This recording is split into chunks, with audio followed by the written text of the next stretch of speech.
জীবনানন্দ কবিতার কারিগর এই বাংলার ধানসিঁড়িটির তীরে, হয়তোবা হাঁস নয়তো অন্য রূপে বাংলার কবি ঠিক আসবেন ফিরে।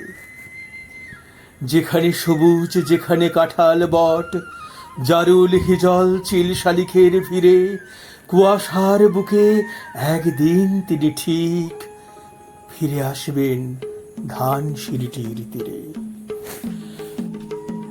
ঘন কুয়াশায় হাজার বছর হেঁটে, কাঁঠাল ছায়ায় মাঠ ঘাট ভালোবেসে, নীলাভ আকাশে সজিনার ফুল নিয়ে ফিরে আসবেন কবিতার এই দেশে।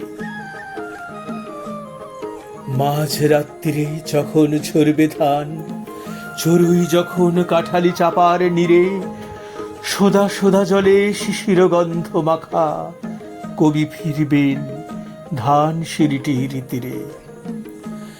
গুগলি শামুক মলিন শ্যাওলা মাখা গ্রাম বাংলার অনামি পুকুর পার, মাঠের ইঁদুর ফণি মনসার ঝোপ উপাদান হবে তার সব কবিতার।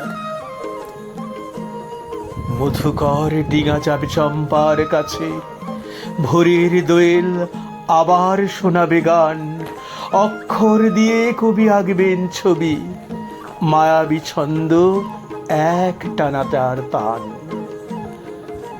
রূপসার জলে হয়তো কিশোর হয়ে সাদা ছেঁড়া পালে ডিঙি তিনি বইবেন, হয়তো আবার আসবে শান্তি নিয়ে নাটোরের মেয়ে সেই বনলতা সেন।